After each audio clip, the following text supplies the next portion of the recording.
to show you how to make this creamy chicken and pumpkin bake. All right, so you're gonna need 500 grams of pumpkin. Now that's 1.1 pounds, and this is a Kent pumpkin. It's just a type I can get here in Australia. They're kind of a green color on the back.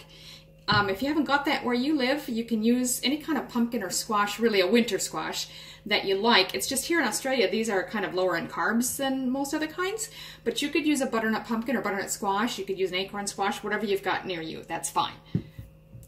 Then you're going to need 1/2 of a cauliflower, which we're going to cut up. And that's about 480 grams again, or around a pound. Then you need 1 cup of pure cream or heavy cream, and 1 cup of shredded cheddar cheese. You'll need 2 teaspoons of Dijon mustard and 1 tablespoon of an extra virgin olive oil.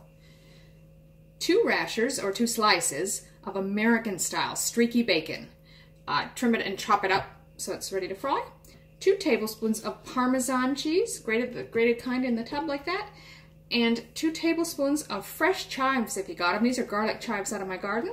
We're going to finely chop those. And then lastly, you need about 650 grams or 1.4 pounds of chicken thigh fillets. Now those are boneless thighs that you've quartered, cut in 4 chunks.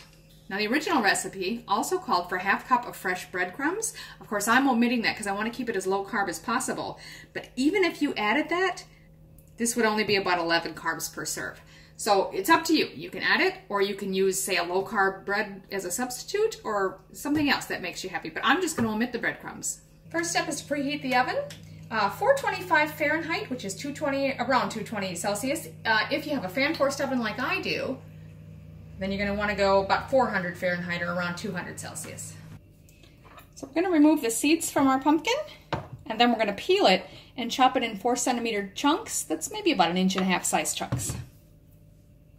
So I've just cut it into half and then peeled it and then cut it again, so we've got 4 wedges, because that'll be just about the right thickness. Just cut them up into chunks. Next is the cauliflower. Now I've washed it and trimmed out the core. You can kind of break them apart. I probably want to cut them a bit smaller though. We're going to separate these into florets. So any of the really big ones, just take and give them another chop, or even quarter them if they're quite large like this. So they're similar in size to your pumpkin. So now you're going to want to arrange your pumpkin and cauliflower in your roasting pan. Now they suggested an oval roasting pan. I haven't got one. This is a little bit bigger probably than what it calls for, but it's going to work just fine, don't worry. You just want to make sure it's at least a good, say, 4 centimeters or 1.5 inches deep, because more is going to go into this, the sauce and the chicken and everything. Set that aside for now. We'll start making our sauce. Okay, so I've got this small saucepan that's been preheating over medium heat, and I'm going to start by adding my cream. Now we just want to heat that just until it's simmering. You don't want to bring it to a boil. It's just started simmering a little bit. I'm getting a few bubbles in there. I don't want it to boil, so I'm going to go ahead and pull that off and turn off the heat. And we're going to add our Dijon and the shredded cheese.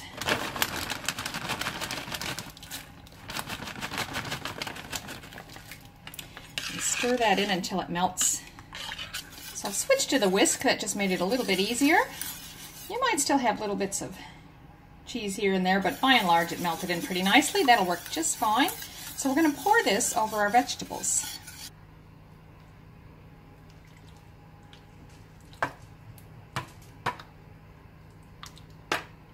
Now we're just going to pop that in our preheated oven for about 20 to 25 minutes, or until the vegetables are almost tender.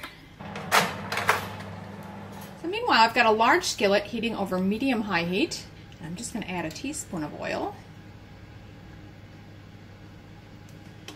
And then we're going to get our bacon in there so it can start frying. Okay, we just want to cook these for about 4 or 5 minutes until it gets nice and golden brown. You can see I'm just starting to get some golden brown edges on there, and it's about, almost 6 minutes actually. So I'm going to go ahead and take those off. So I've got a little bowl here that I've got the Parmesan cheese and the chives in. If you're using breadcrumbs, you'll want those mixed in there as well. And what we're going to do now is add the bacon to that. But try to leave the grease in the pan. We're going to need that to cook our chicken. I'll just stir that together so everything gets mixed together and well coated.